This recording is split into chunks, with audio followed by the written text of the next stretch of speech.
வாழ்க வையகம், வாழ்க வையகம், வாழ்க வளமுடன். குரு வாழ்க, குருவே துணை. மணவளக்கலை உறவுகளுக்கு கோபாலின் வணக்கங்களும் வாழ்த்துக்களும். அருட்தந்தை வேதாத்ரி மகரிஷியின் மணவளக்கலை பற்றி தினமும் சிந்தித்து கொண்டிருக்கின்றோம். இன்றைய சிந்தனையாக தெய்வீக திருநிதி என்ற தலைப்பில் சிந்திக்கவிருக்கிறோம். பிறப்புக்கும் வாழ்வுக்கும் இறப்புக்கும் இயக்க நிலையமாக உள்ளது கருமையம். காந்தச் சுழலின் மைய ஈர்ப்பு, உயிர் இயக்கமான சூக்கும உடலின் இயக்க மையம், விந்துநாத குழம்பின் இருப்பு மையம், மூன்றும் ஒன்று கூடிய வியக்கத்தக்க ஓர் உயிரின மறைபொருள் புதையல் தான் எந்த உயிரினத்திற்கும் மையப்பகுதியில் அமைந்துள்ள கருமையமாகும். இந்த கருமையம்தான் சோல், ஆன்மா, சீவன், அகம், உள்ளம், உயிரினக் கருவூலம், நெஞ்சம் என்ற சொற்களால் வழங்கப்பெறுகின்றது. கருமையத்தில் அடங்கியுள்ள ஆற்றலையும் அதன் மதிப்பையும் எவராலும் மொழியை கொண்டு உணர்த்திவிட முடியாது. உதாரணம், மனிதனுடைய கருமையத்தில் இறைநிலையின் பரிணாமம் இயல்பூக்கம் எனும் முறையான நிகழ்ச்சிகளால் இறை நிலையிலிருந்து தொடங்கி இன்று வரையில் நிகழ்ந்த அத்தனையும் தன்மை வாய்ந்த காந்தலை திவலைகளாக சுருங்கி அமைந்துள்ளன. தக்க காலத்தில் தேவையாலும் மன இயக்க நிலையாலும் சூழ்நிலைகளாலும் கருமையத்துள் சுருங்கியிருக்கும் அனைத்தும் ஒவ்வொன்றாக எண்ணங்களாகவும் செயல்களாகவும் உருவங்களாகவும் வெளிப்படும். இத்தகைய பேராற்றல் அமைந்த தெய்வீக திருவிளையாட்டின் சூட்சும அரங்கமே கருமையமாகும். இத்தகைய கருமையத்தில் காலம், தூரம், பருமன், இயக்கம் என்ற 4 கணக்குகளுக்கும் எட்டாத இறைநிலையிலிருந்து இன்று நாம் காணும் விரிந்த பேரியக்க மண்டலத்தில் நிகழும் கோடான கோடி இயக்கங்களையும் பிரதிபலிக்கும் காந்த கண்ணாடியாகவும் விளங்கும் தெய்வீக திருநிதியே கருமையமாகும் என்று சொல்லி இன்றைய சிந்தனையை நிறைவு செய்கின்றோம். இன்று பிறந்தநாள், திருமண நாள் காணும் அன்பர்கள், நண்பர்கள், மணவளக்கலை உறவுகளுக்கு அருட்தந்தையின் அருட்காப்பு, அருட்பேராற்றல் இரவும் பகலும் எல்லா நேரங்களிலும் எல்லா இடங்களிலும் எல்லா தொழில்களிலும் உறுதுணையாகவும் பாதுகாப்பாகவும் வழி நடத்துவதாகவும் உங்கள் அனைவருக்கும் அமையுமாக.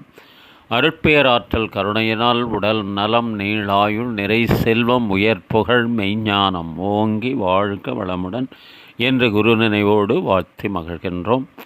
திருமணத்திற்காக காத்து கொண்டிருக்கும் பெண்கள், பிள்ளைகள் இவர்களுக்கு நல்ல வரணமைந்து திருமணம் விரைவில் நடைபெற வாழ்த்துகின்றோம். வாழ்க வளமுடன்.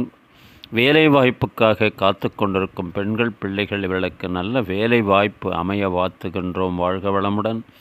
குழந்தை பாக்கியம் இல்லாத தம்பதியினருக்கு விரைவில் குழந்தை பாக்கியம் அமைய வாழ்த்துகின்றோம். வாழ்க வளமுடன்.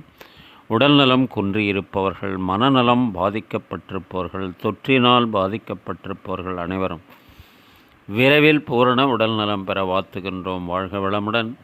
உலக மக்கள் அனைவரும் மனவளக்கலையில் இணைந்து உடல் நலம், உயிர் வளம், மனவளம், நட்பு நலம், ஆன்ம தூய்மை, இறை உணர்வு பெற குருவருளும் திருவருளும் துணை நிற்க வேண்டி வாழ்த்துகின்றோம். வாழ்க வளமுடன். இன்றைய திரை இசை தத்துவ பாடலாக கவியரசர் கண்ணதாசன் எழுதிய பாடல். கடவுள் இருக்கின்றார், அது உன் கண்ணுக்கு தெரிகின்றதா? கடவுள் இருக்கின்றார், அது உன் கண்ணுக்கு தெரிகின்றதா? காற்றில் தவழுகிறாய், அது உன் கண்ணுக்கு தெரிகிறதா? கண்ணுக்கு தெரிகிறதா? கடவுள் இருக்கின்றார், அது உன் கண்ணுக்கு தெரிகின்றதா? இருளில் விழிக்கின்றாய், எதிரே இருப்பது புரிகின்றதா? இசையை ரசிக்கின்றாய், இசையின் உருவம் வருகின்றதா? உள்ளத்தில் இருக்கும் உண்மையின் வடிவம் வெளியே தெரிகின்றதா? வெளியே தெரிகின்றதா? கடவுள் இருக்கின்றார், அது உன் கண்ணுக்கு தெரிகின்றதா? புத்தன் மறைந்து விட்டான், அவன் தன் போதனை மறைகின்றதா? சத்தியம் தோற்றதுண்டா உலகில்? தர்மம் அழிந்ததுண்டா? இதை சரித்திரம் முழுதும் படித்த பின்னாலும் சஞ்சலம் வருகின்றதா? சஞ்சலம் வருகின்றதா? கடவுள் இருக்கின்றார், அது உன் கண்ணுக்கு தெரிகின்றதா? தேடியும் கிடைக்காது நீதி, தெருவினில் இருக்காது. சாட்டைக்கு அடங்காது நீதி, சட்டத்தில் மயங்காது. காலத்தில் தோன்றி கைகளை நீட்டி காக்கவும் தயங்காது, காக்கவும் தயங்காது. கடவுள் இருக்கின்றார், அது உன் கண்ணுக்கு தெரிகின்றதா?